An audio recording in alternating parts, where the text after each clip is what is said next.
please tell me who you are and why are you here?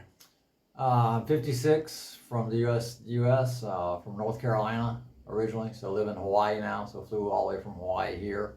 So the question as far as why I'm here, to me, you know, a lot of the other conflicts are gray, but this conflict is definitely black and white. This is about good versus evil. This is a storybook, you know, any movie we've ever watched, this is definitely evil against good. I mean, we're battling a situation here where, you know, the Ukrainians and the rest of the world are caring and kind and generous and unselfish and take care of one another. And it's just a matter of, you know, we need to stand up for that. That is the most important thing in the world, is just to show human beings that we're kind and we're caring and that we take care of one another and that the world is united so that we feed each other and make sure that, you know, we all move forward as one collective whole unit. So, you know, we feel the pain of one country's failure and their conflicts, and we enjoy the successes of other countries that are doing good, and we all work together. And for some reason, Russia does not grasp this concept that we're all one unit, and we have to get along and work together and be normal human beings. This is 2022. We have to work together. It seems asinine that we have a leader in a country that does not understand the concept of being unselfish and being generous and being kind and just the basic moral values that are required by human beings these days. It blows my mind. And what are you doing here in Ukraine? My initial goal was to come and fight. I think, you know, everybody around the globe should be motivated to come here and support the Ukrainians and support the army, no matter what gender, age, anything. Everybody should be here supporting the army. But I'm 56, so initially they were like, well, I have no military experience, so they're like, you're not an ideal candidate. So they said, not right this minute. So plan B was to come here to Kyiv and promote getting more people here. You know, we need thousands and thousands and thousands of people here fighting with the Ukrainians. We need, you know, we've got 190 countries around the world, and we need thousands from all of them. If the governments will not send their official military, then we civilians have to pick up the torch and make this thing happen. And we've gotten some wonderful people here, but it's a small fraction of the number that should be here. If we have 5,000, you know, to 10,000 people here fighting, you know, that is just a minuscule amount of the 5 billion people on the globe. You know, we need everyone here fighting. That's why I'm in Kyiv. So every project that I promote is about getting people here to support the Ukrainians. We were at a critical juncture in this war where we are sitting on the fence as far as whether good or evil is going to win. You know, right now we're looking at a situation where the world is waning and it's thinking that this is important or not. And we're at a point where, you know, all right, are we going to stand for humanity, for human rights, for everything that is good with the world? Or are we just going to ignore it? You know, if everybody is complacent and doesn't join this fight, then guess who's going to win? It might take 10 years, but we're going to lose this battle if everyone around the globe does not stop what they're doing and get off the couch and come to Ukraine and defend the human rights of everyone around the globe. This is the most important thing going on in the world today. So sitting around and letting life go on as normal and complaining about gas prices and complaining about, you know, your luxury life in whatever country you live in is unacceptable. As human beings, we must support each other. We cannot turn our backs on anyone around the world and expect the problem to go away. So I've been dealing with Russia for my entire life. You know, we had one period where it was okay, but now we've let it slip back into terrorism. So it's just, the world needs to respond. You know, why world leaders are not sending military is beyond me. We're going to have to elect new leaders the next go around that have a backbone and that, you know, have the fortitude to say, hey, we're not going to tolerate this type of behavior. This type of behavior is unacceptable anywhere, any place, you know. So it's totally unacceptable. And why people are not responding, I do not know.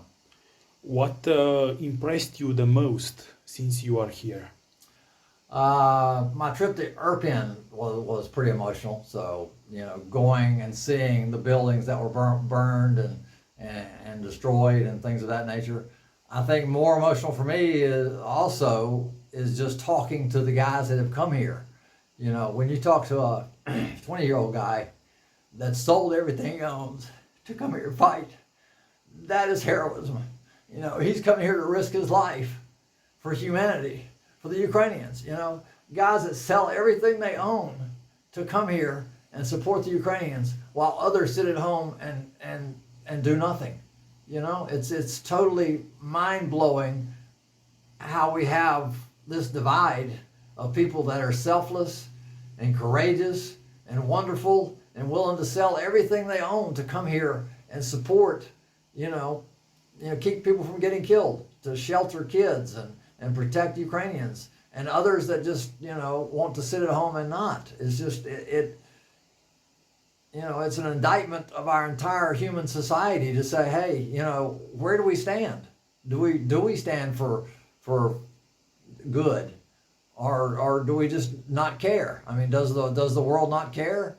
That's the feeling that I wrestle with every day in my interactions with everybody. Every one of us is responsible for the outcome of this war. Every one of us, by our actions and what we do. And, when I call back home and say, hey, I need $5 so I can, put enough money together to get a vest for a Ukrainian, and I get no response, I'm like, I'm not sure that the world is as wonderful as I once thought it was.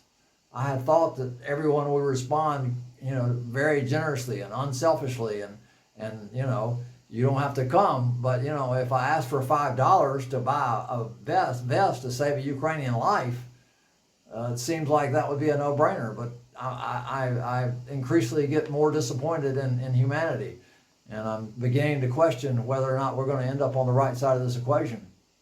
So you are working with the International Legion. Yes.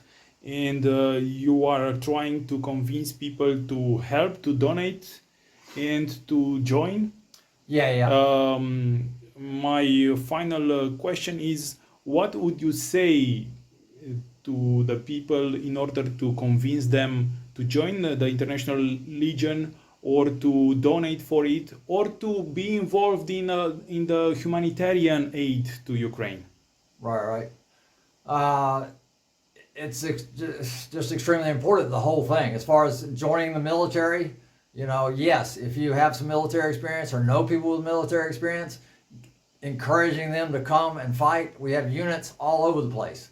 So, there were some leadership issues initially, but we've got so many units available to us: Georgian, Crimean, Ukrainian, Territorial Defense, Foreign Legion. We have, so many paramilitary groups. I put a 74-year-old Japanese guy in a unit.